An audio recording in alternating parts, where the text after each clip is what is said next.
Mr. President, Senator Ligarda. Yan, okay. Ito na tayo. About dyan, si Rodante Marcoleta nagsalita dyan. Di ba? About sa ganyan. So, ito naman tayo. Dito naman tayo. Senator Amy naman. Ayan.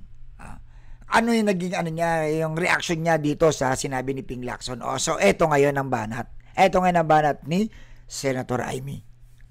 Ito yung nangyayari, usap-usapan daw sa loob, yung nangyari sa loob about dito sa naging statement ni Ping Lacson about dito sa 100B. Pero totoo nga bang halos lahat daw po ng Senator Amy ay nagkaroon ng insertion dito sa project sa inaaway nga namin si Senator Ping parang hindi naman siya nag-amend. Kapag siya institutional amendment, kapag kami insertion, hello, hindi. Ano ba pinagkaiba noon? Hindi. Wala naman sinabi. Alam mo, meron ba sinabi si Ping Lacson na Senator Amy, lahat kayo mga kasama ko sa Senado, insertion lahat kayo. Diba? Kasi nag-assume na kagad si Senator Amy dito, sinabi niya kagad, hindi naman na pag sila amendment, kami insertion. Wala naman sinabi. May sinabi ba? May sinabi. Ang sinasabi lang, may mga insertion na nangano dito, ang kailangan lang questionin. Alamin. Wala namang masama sa insertion, di ba? Ang masama, kung napunta sa mali. Di ba? Hindi nagamit sa tama. Pero yung insertion, nakagawian na talaga yan. Ba't bang parang allergic kayo, Senator Amy, sa insertion? Diba? Kaya naiimbestigan Paano malalaman kung yung lahat ng insertion na yan ay nagamit sa tama? Kung meron insertion na yan na teka, hindi pala nagamit sa tama. Katulad yun, nangyari kila Joel Villanueva, kila Jinggoy, di ba? Dito kay Kis Escudero.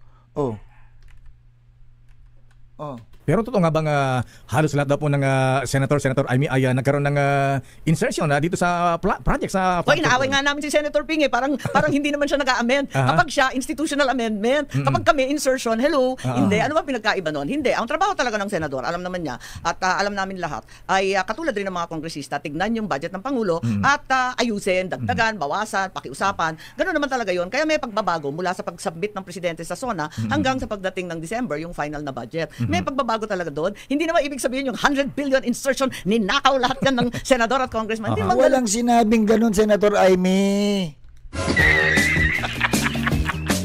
Ano ba nangyayari sa'yo? Wala naman sinabi. Bakit ba masyado kayo overprotective kayo?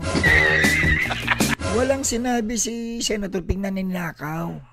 Porket ba nasa investigasyon ngayon si Senator Ping patungkol sa mga involvement ng mga ibang senador at ibang mga kongresista about dito sa insertion, porket nagbanggit lang siya ng 100 nakakapagtaka at guilty na agad. Ano na kay agad, nagre-react na kay agad. Napaghahalata ba, Senator Amy? Diba? Tingnan mo yung iba sa sinasabi ni Senator Amy sa sinabi ni Ping Lacson. Tingnan nyo. Sa pag-submit ng presidente sa SONA hanggang sa pagdating ng December, yung final na budget. May pagbabago talaga doon. Hindi naman ibig sabihin yung 100 billion insertion, ninakaw lahat yan ng senador at congressman. Hindi naman ganun yun. Yung iba, katulad ng nabanggit ko kanina, yung mga pensyon, yung NBI, yung kasama ko pa nga si Senator Lacson yung pagdagdag namin doon sa Veterans Memorial Budget, kaliit-liit, ang dami-daming nangangailangan na tumanda na at nagkasakit ng mga sundalo. Yun nga, dinadagdagan. Pero Senator Amy, nililinaw ko lang wala naman masama doon sa pagbanggit ni Senator Ping Lacson. Depende na lang po sa interruption ninyo. Di ba? Sa reaction po ninyo. Ang nangyayari kasi, sinabi kasi ni Ping na bakit to ang laki? Wala naman siya sinasabing masama yung insertion, yung amendment, di ba? Sa mga nangyayari ng mga nakaraan. Ang questionable lang kasi sa kanya, pagkalaki-laki.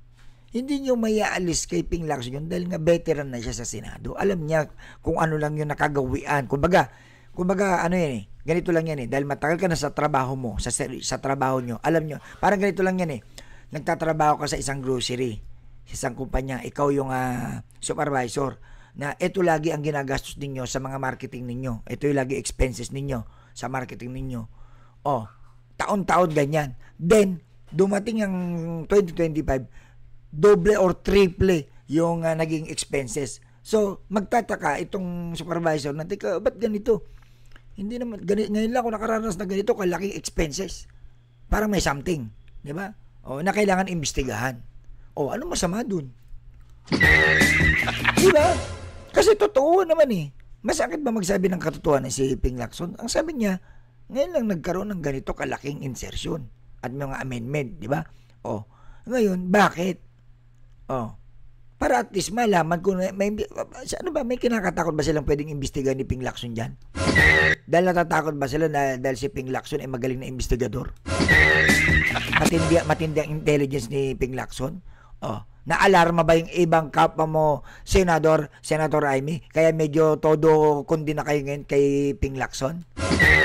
Kinakabahan na ba yung mga ibang kasamaan mo dahil nga magaling ang intelligence ni Ping Lacson?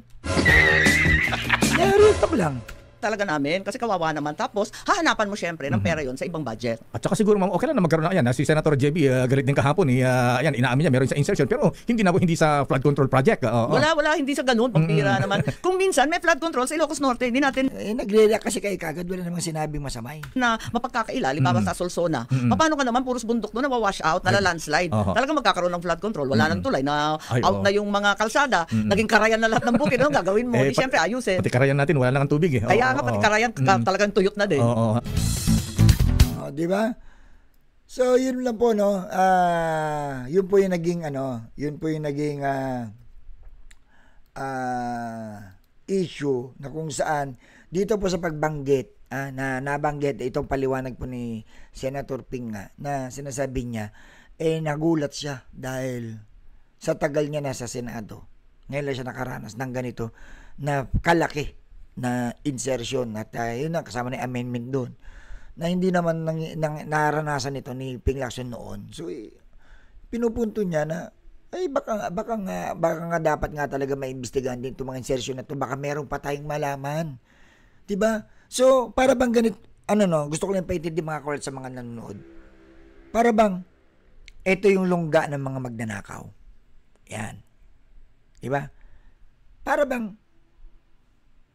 Parang gustong silipin, puntahan ni kung sino-sino pa, baka yan na lang ba yung mga involved diyan o ano. Tignan pa nga natin, baka mayroon pang mga diyan. May mga iba pang sangkot diyan, parang ganoon. Kung baga parang ginagawa kasi ni Ping Lacson is dahil nga base sa kanyang mga impormasyon sa intelligence, marami pang mga senador ang hindi nababanggit. Sabi nga ni Erwin Tulfo, hindi naman nagte-tell all lahat yung mga nandun sa DPWH. Hindi sila naniniwala na lahat yun totoo na sinasabi nila. So ngayon, ito yung isa sa mga ginagawa po ni Ping Lacson na alamin natin, dig deep tayo. Diba? Ano pa ba yung pwedeng nating katulad yan, nagtaka si Ping Lacson. Ba? Ang laki ng mga insertion Yung mga amendment at insertion, ang lalaki Ba't ngayon lang dito kalaki na to? So ibig sabihin, may mga namiyasa, may mga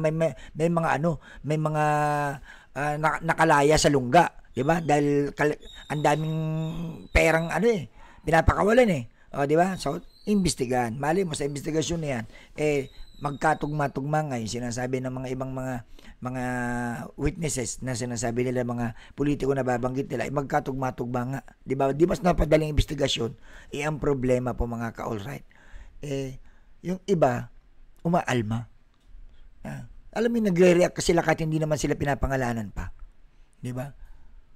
Todo katulad nito si Marcoleta, todo salo, todo tanggol agad, 'di ba? Reklamo ka agad, 'di ba? Parang gusto nila palabasin na itong si Ping Lacson na dapat ayusin niya yung pinaggagawa niya, 'di ba? Hindi niyo pwedeng pangunahan at hindi niyo pwedeng utusan, hindi niyo pwedeng takot-takutin lang ganun si Ping Lacson. Veterano 'yan sa Senado. Sabi ko nga po paulit-ulit sa live ko, noon pa nung senador yan, ng mga nakaraan, ang dami na pong binangga niyan. Ang dami na pong pinapaiyak niyan. Dati nung panahon niya. Kaya hindi nila kinakaya yan si Ping Lacson dahil matindi ang intelligence yan. Marami na napatunayan yan. Real talk lang. Okay? So, hanggang dito na mga call-light. Mamaya na lang po uli at magre-re-upload daw tayo. Salamat po sa suporta ninyo. Please share yung live natin po. Alright, maraming salamat po sa inyo. Thank you so much. Geoffrey Tizon and Ma'am Arlene Maruliana, Susan Solo. Ayan, Ate Pat at siya Bembiro Simatsu. Bye-bye. Thank you guys. Mamaya na uli.